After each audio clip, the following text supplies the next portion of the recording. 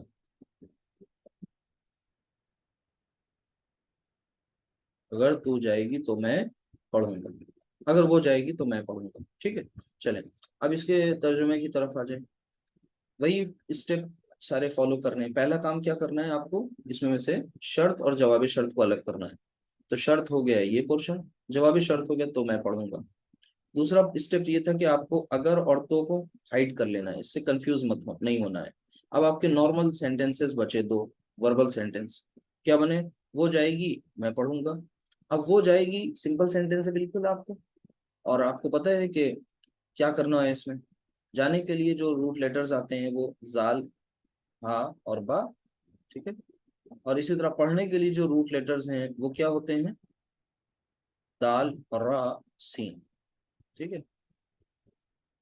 تو ذہبہ یذہب، یعنی یہ باب فا سے آتا ہے، ذہبہ یذہب، فتح یفتح. اور یہ جو آتا ہے درسا یدرسو، یہ نون باب سے آتا ہے. جب آپ کو باب پتہ چل جاتا ہے تو باب کے معلوم ہونے کے بعد آپ کو ماضی مضارع کمبینیشن بھی معلوم ہو جاتا ہے. اب بات، جب آپ کو باب معلوم ہو گیا، پہلا صیغہ بن گیا مضارع کا، ذہبہ یذہبو، پہلا صیغہ بنا یذہبو. جب یذہبو آ گیا تو پھر پوری گردان آ گئی. اسی طرح درسا یدرسو، تو یدرسو آیا تو پوری گردان آ گئی. تو اب آپ کو یہ دیکھنا ہے کہ آپ کو کون سا صیغہ چاہیے گردان میں سے، آپ کی کیا ریکوائرمنٹ ہے. تو یہاں پر ہے وہ جائے گی، وہ جائے گی. سب سے پہلے تو یہاں پر پرسن دیکھا کریں، پرسن کون سا ہے، تھرڈ پرسن. ٹھیک ہے، وہ سے پتا چلا تھرڈ پرسن. اچھا، تھرڈ پرسن میں اب ہمارے سامنے کیا ہے، پرسن پتا چل گیا تو اب ہم نمبر دیکھیں اس کا. تو وہ جائے گی سنگولر ان نمبر، رائٹ. پھر اس کے بعد یہاں پر جینڈر، تو جینڈر جائے گی مؤنث. اب یہ تین باتیں آپ کے سامنے ہیں، اور ٹینس آپ کو آلریڈی پتا ہے. اب آپ کو یہ معلوم ہو گیا کہ ہمیں کون سا صیغہ لانا ہے. ٹھیک ہے، تھوڑا سا دھیان اگر آپ دیں گے تو فوراً آپ کا جواب یہ آئے گا کہ اصل میں یہ واحد مؤنث غائب کا صیغہ ہے، یعنی صیغہ نمبر فورتھ. تو صیغہ نمبر فورتھ کیا ہوتا ہے، یذہبو کا اپوزٹ تذہبو، تذہبو ہو گیا. بات کلیئر ہوئی. اب آتے ہیں ذرا ادھر. تو میں پڑھوں گا، میں پڑھوں گا. اب یہاں پر تھوڑا سا چینج ہے، کوئی مسئلہ نہیں. تو میں پڑھوں گا، پڑھنے کے لیے روٹ لیٹرز میں نے کیا بتایا تھے آپ کو، دال اور سین. تو درسا یدرسو، یدرسو، تدرسو، تدرسو، ادرسو، ندرسو. ٹھیک ہے، تو میں پڑھوں گا کہ کیا ہو جائے گا، ادرسو. ٹھیک ہے، چلیں دونوں کے آپ نے جو سینٹینس تھے وہ آپ نے فریم کر لیے وربل سینٹینس. اب اگلا اسٹیپ آپ کیا کرتے ہیں کہ سب سے پہلا کام آپ کو ان ہائڈ کرنا ہے جو آپ نے ہائڈ کیا تھا. تو یہ ادھر ہٹا دیا اور ادھر سے یہ ہٹا دیا. اب اگر کے لیے میں نے کیا لکھ دینا ہے یہاں پر، ان حرف شرط. جیسے ہی ان صاحب آئیں گے تو لم اور لما کی طرح یہ تذہبو کو کیا بنا دیں گے، تذہب. ٹھیک ہے، ان تذہب. اور پھر یہ آپ کو بتایا میں نے، تو کے لیے کچھ نہیں لکھنا، تو کے لیے کچھ نہیں لکھنا، رائٹ. جب تو کے لیے کچھ نہیں لکھنا تو پھر کیا کرنا ہے، تو پھر آپ کو نارملی یہاں پر ادرسو کو ادرس کر دینا ہے بس. تو ان تذہب ادرس، یہ نارمل آپ کا یہ کنسٹرکشن مکمل ہو گئی. اسٹیپس آپ کو پتا ہو گئے. اب اسی طریقے سے یہ آپ کر کیوں رہے ہیں، آپ کو عربک ٹرانسلیٹر ابھی نہیں بننا ہے، نہ آپ کے لیے یہ ٹرانسلیشن آنے والے ہیں کہیں پر. اصل میں آپ کو قرآن میں اس کنسٹرکشن کو پہچاننا ہے، اور انشاءاللہ ابھی ہم آپ کو وہ کنسٹرکشن پہچانوا کر دکھاتے ہیں، آپ کو آئیڈینٹیفائی کراتے ہیں کہ قرآن میں یہ کہاں پر یوز ہوئی ہیں. چلیں آگے دیکھیں، دوسرا ایک اور سینٹینس کر لیں، اس کے بعد آگے بڑھتے ہیں کہ اگر تو مجھے مارے گا تو میں تجھے ماروں گا. اگر تو مجھے مارے گا تو میں تجھے ماروں گا. ٹھیک ہے، تو ہاں مجھے یہ تو بس اس کو ترجمے تک رکھیے گا، یہ حقیقت میں مت لے لیجیے گا، کیونکہ قرآن کریم کو اصول ہے کہ برائی کا جواب ہمیں بھلائی سے دینا ہے. تو وہاں پر وہ اصول ہے کہ وَلَا تَسْتَوِي الْحَسَنَةُ وَلَا السَّيِّئَةُ ادْفَعْ بِالَّتِي هِيَ أَحْسَنُ، کہ برائی اور بھلائی دونوں برابر نہیں ہو سکتی، بلکہ برائی کو اس بات سے دور کرو جو سب سے بھلی ہو، احسن ہو. تو چلیں اب یہاں پر اس کو آتے ہیں، ترجمہ کرتے ہیں. سب سے پہلا کام آپ کو وہی کرنا ہے، دونوں پورے اس بڑے سینٹینس کے دو پارٹس کر لیں، شرط اور جواب شرط. تو شرط ہے اگر تو مجھے مارے گا، جواب شرط یعنی جزا تو میں تجھے ماروں گا. پھر نیکسٹ اسٹیپ اگر اور تو یعنی ان کو آپ ہائڈ کر لیں. اب آپ کا نارمل سینٹینس بچ گیا کیا، کہ وربل سینٹینس تو مجھے مارے گا. اچھا تو مجھے مارے گا، یہاں پر تھوڑا الرٹ ہو جائیے گا. ابھی تک اوپر جو بھی کچھ تھا وہاں پر آپ صرف اور صرف کیا کر رہے تھے، فعل با فاعل تھا، رائٹ، یعنی ورب اور ساتھ ہی ساتھ سبجیکٹ. لیکن یہاں پر تھوڑا اگر آپ دیکھیں تو مجھے مارے گا، یہ جو مجھے جو آ رہا ہے نا، یہ کیا ہے، یہ آبجیکٹ ہو گیا. تو اب یہاں پر آپ کو فعل فاعل اور مفعول تینوں چیزیں مل رہی. تو چلیں سب سے پہلا کام، تو مجھے مارے گا. تو مارے گا، تو مارے گا، تو سے پتہ چلا کہ بھئی یہ سیکنڈ پرسن کی بات ہو رہی ہے، سیکنڈ پرسن کے ساتھ ساتھ یہ سنگولر کی بات ہو رہی ہے، اور پھر یہ مذکر کی بات ہو رہی ہے. ٹھیک ہے، تو مجھے مارے گا، تین باتیں پتہ چلی. اسی طرح میں تجھے ماروں گا، یہاں پر فرسٹ پرسن کی بات ہو رہی ہے. اس طرح سے آپ پہچانیں فرسٹ پرسن، اور پھر اس کے بعد یہ بھی سنگولر ہے. ٹھیک ہے، اور پھر اس کے بعد یہ بھی مذکر. اب ہمیں ساری چیزیں پتہ چل گئی، بس ہم نارمل وہ سینٹینس میں وہ چیز لے آئیں گے. یعنی سب سے پہلا کام ہم کیا کریں گے کہ یہ ہاں، تو پہلا کام تو مجھے مارے گا، تو تد ریبو، تد ریبو. ٹھیک ہے، لیکن مجھے مارنے کی بات ہو رہی ہے نا یہاں پر. تو مجھے مارنا یعنی یا متکلم انوالو ہو رہی ہے. جب یا متکلم بیچ میں آئے گی تو ایک نون وقایا بیچ میں آتا ہے، آپ کو پتا ہوگا اچھی طرح. یعنی بیچ میں جب یا متکلم آئی تو وہ ایک نون وقایا کی ڈیمانڈ کرے گی، کیونکہ اسے زیر چاہیے، اور وہ زیر کی ڈیمانڈ کون پوری کرے گا، وہ زیر کی ڈیمانڈ پوری کرنے والا اصل میں نون وقایا ہے. ٹھیک ہے، تو یا متکلم آ گئی آبجیکٹ کے طور پر. تو یہ نون کے نیچے زیر آ گئی، اور یہاں پر یہ بنا کچھ تجریبو نہیں، لیکن نہیں. اب آگے ویسے بھی اس کو ابھی دیکھیں گے، اور پہلے اس کو فی الحال اتنا ہی لکھا رہنے دیں. اس کے بعد آتے ہیں ادھر ذرا. ٹھیک ہے، وہ کیا ہے، میں تجھے ماروں گا. میں مارنے کا مطلب کیا ہے، اب دیکھیے، یضربو تضربو اضربو نضربو، تو اصل میں کیا تھا، اضربو. اور پھر تجھے مارنے والی بات ہے، تجھے مینس یو، تو کا اٹیچڈ ضمیر، تو اضربو کا. ٹھیک ہے، لیکن اب ہو کیا رہا ہے یہاں پر، اب یہاں پر آپ ان اگر والا اب انہائٹ کر دیں گے. اگر کو انہائٹ کیا، تو کو انہائٹ کیا، تو اگر کے لیے آپ لے کر کے آئے ان، تو ان نے آ کر کے کیا کیا، تضربنی کو تضربنی، تضربنی. اور پھر یہاں پر اضرب کا کو اضرب کا، کیونکہ تو کے لیے تو کچھ لانا نہیں ہے، تو پھر بس ان کے آتے ہی وہ اثر یہاں پر موجود ہے. تو یہ جو پھر کچھ کنسٹرکشن بن کے آئی، تو ان تضربنی اضرب کا. ٹھیک ہے، اضرب کا. اگر کوئی مؤنث مار کھانے والی تو پھر اضرب کی ہو جاتا ہے. ٹھیک ہے، یہ بات آپ نے الحمدللہ کر لی. اس کے بعد آگے چلیے، اب ذرا اس پوائنٹ کی طرف آتے ہیں کہ غور کریے ذرا، کہ اگر تم اللہ کی مدد کرو گے، ٹھیک ہے، تو وہ تمہاری مدد کرے گا، تو وہ تمہاری مدد کرے گا. اگر تم اللہ کی مدد کرو گے تو وہ تمہاری مدد کرے گا. اچھا، یہاں پر آپ نے کیا کیا، سب سے پہلے وہی شرط اور جواب شرط کو علیحدہ علیحدہ کیا، اگر کو اور تو کو ہائڈ کر لیا. اس کے بعد نارمل اپنے ترجمے کی طرف آئے.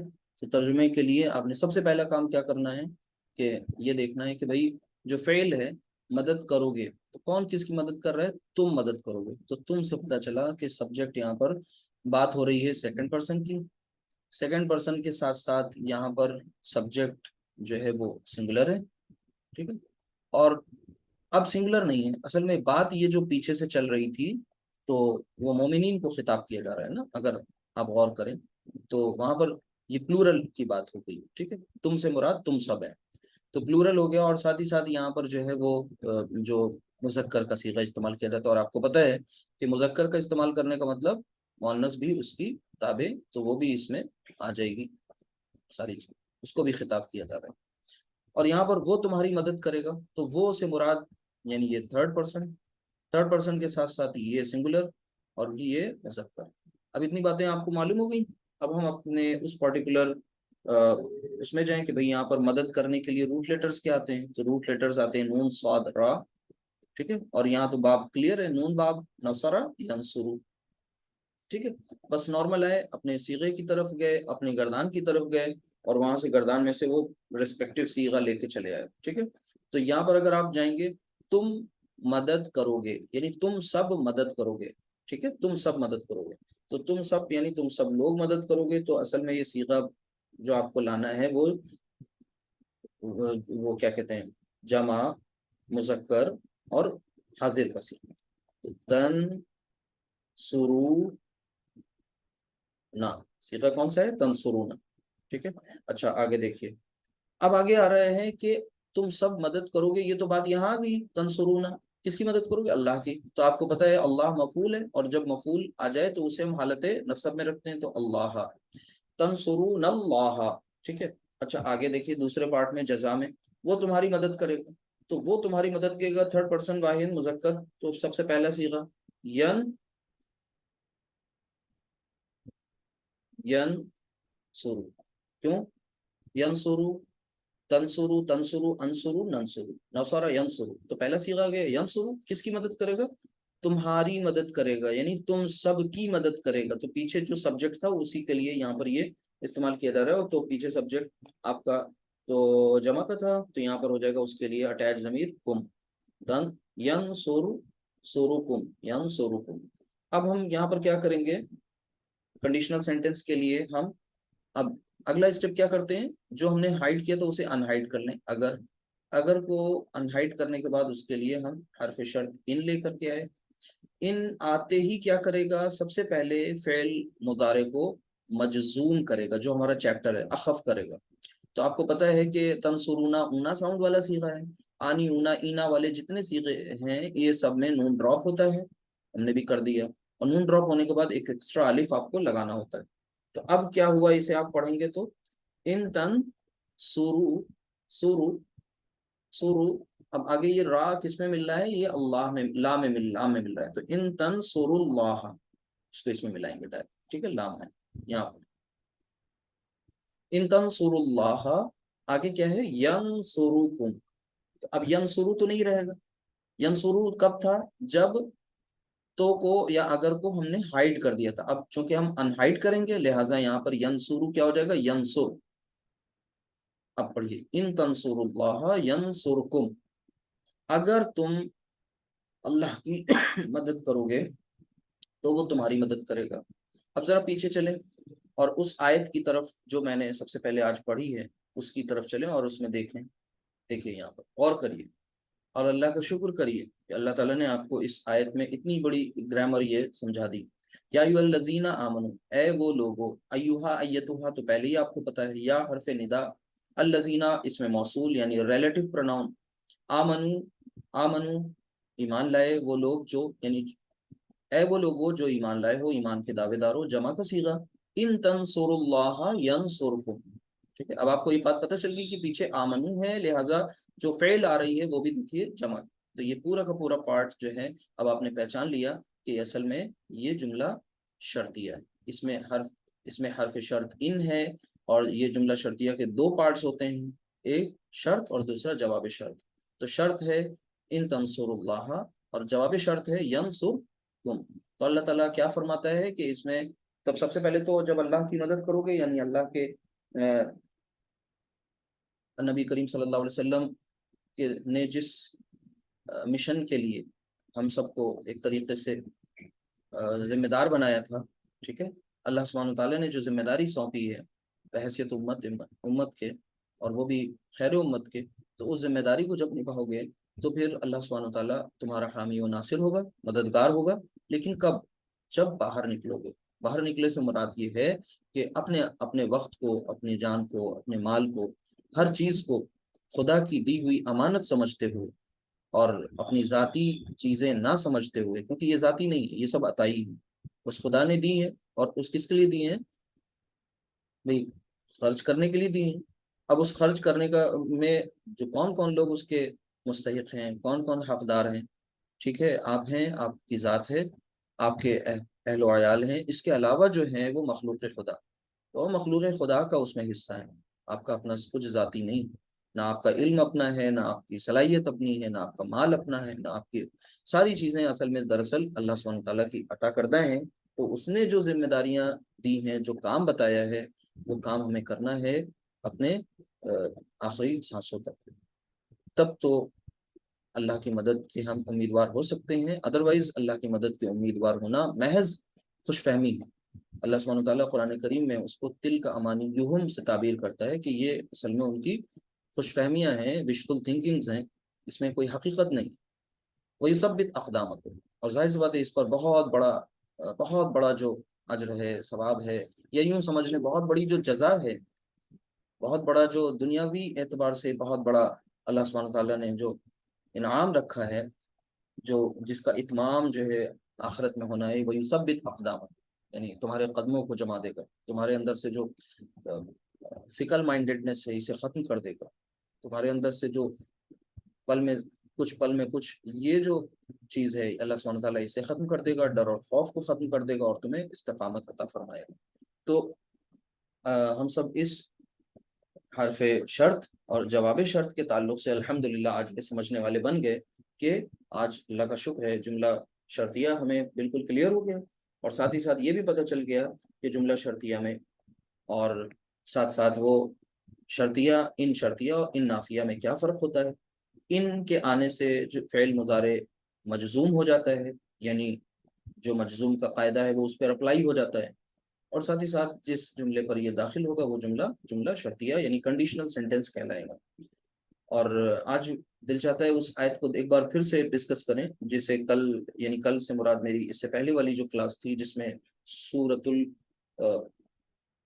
الحجرات کی آیت تھی قالت الاعراب، تو آج اسی آیت پر آج کا یہ سبق ختم ہوگا، کیونکہ اس میں بھی آپ کو حرف شرط مل جائے گی۔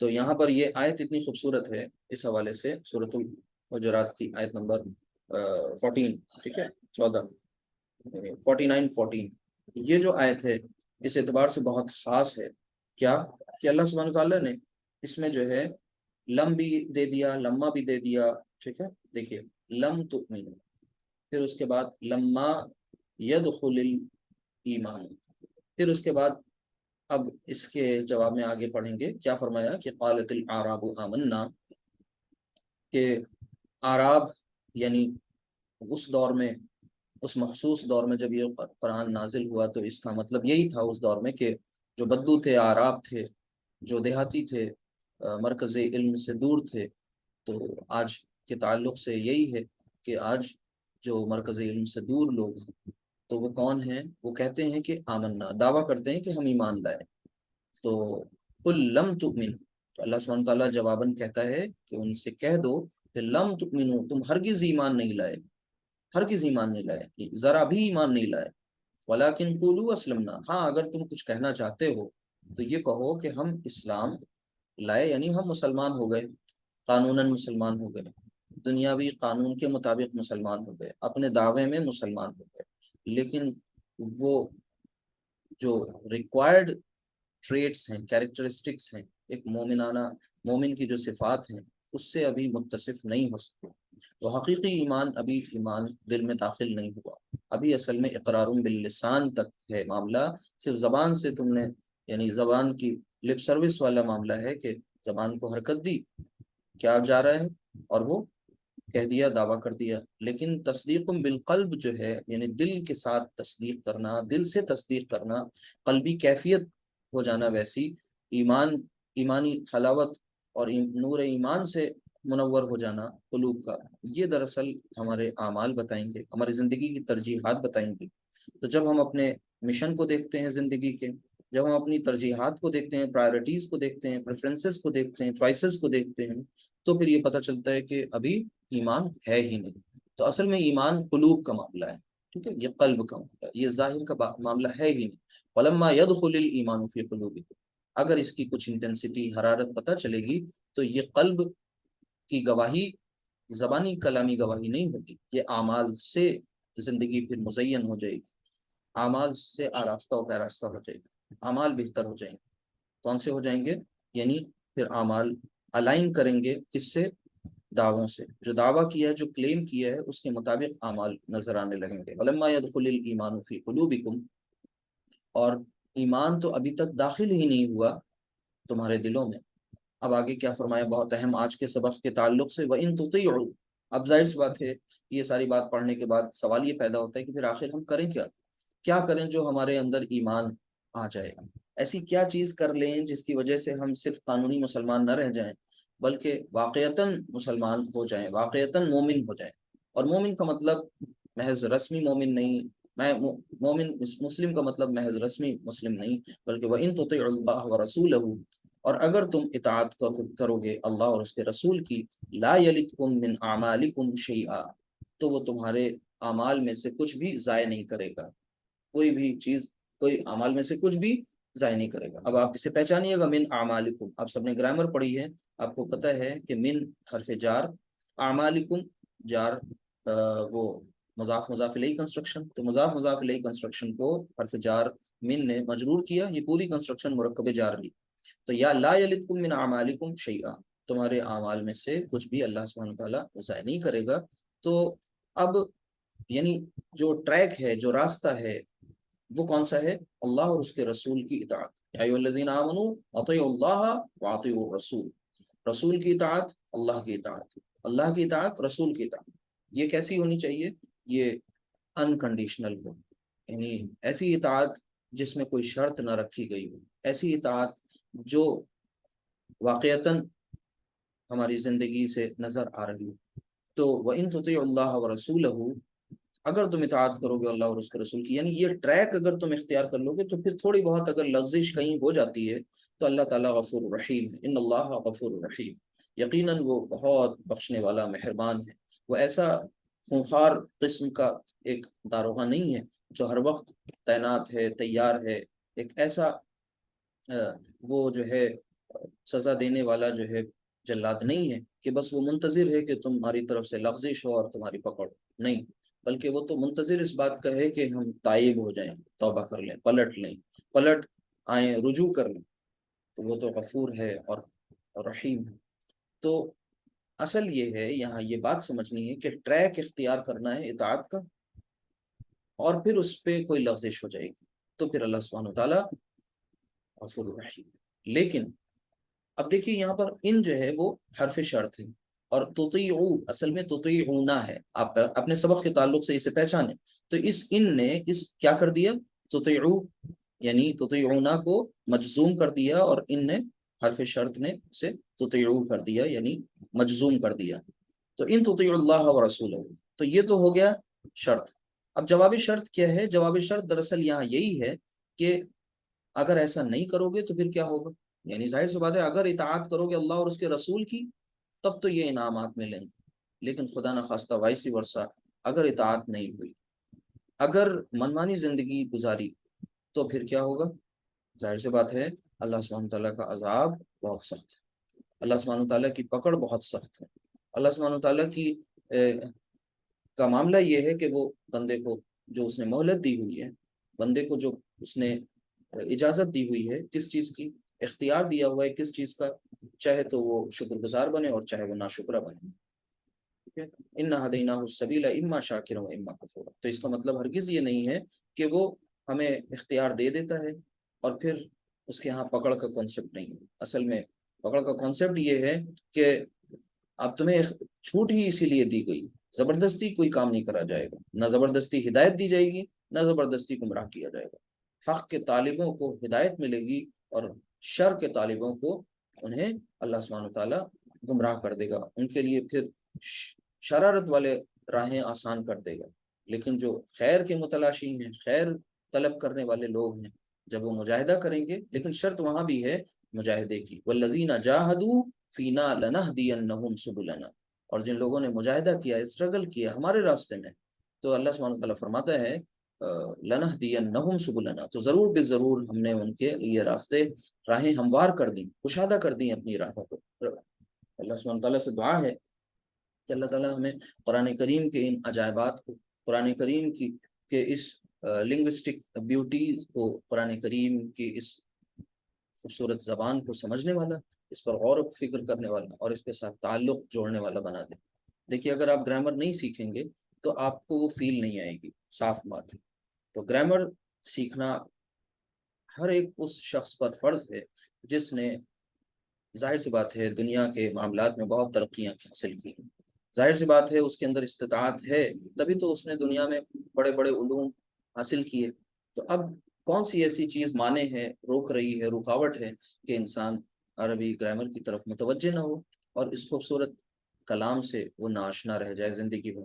بہت بڑی محرومی ہے، بہت بڑی محرومی۔ اللہ تعالیٰ ہم سب کو عمل کی توفیق عطا فرمائے۔ آپ سب سے ریکویسٹ ہے ہماری کہ اس کلاس کو دیکھیں، اس پر ریلیٹڈ جو بھی نوٹس آپ بنا سکتے ہیں وہ نوٹس کو تیار کریں، اور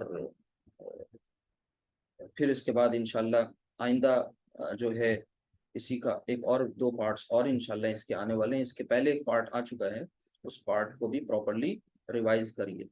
اگر آپ نے ریویژن پراپر نہیں کیا تو پھر آپ کا انٹرسٹ دھیرے دھیرے ختم ہونے لگے گا، کیونکہ کچھ چیزیں پائل اپ ہوں گی، اور یہاں پر روز وہ چیز ریوائز نہیں کرائی جائے گی۔ ہاں اس کا بھی ایک طریقہ ہوتا ہے، اس طریقے کے مطابق تو ریویژن ہوگا، لیکن پھر بھی آپ کی طرف سے ہوم ورک ہونا بہت ضروری ہے۔ اگر آپ نے ہوم ورک نہیں کیا تو پھر معاملات اچھے نہیں بنیں گے، آپ کا انٹرسٹ کم ہونے لگے گا دھیرے دھیرے، پھر لوگ اسی لیے کم ہو جاتے ہیں۔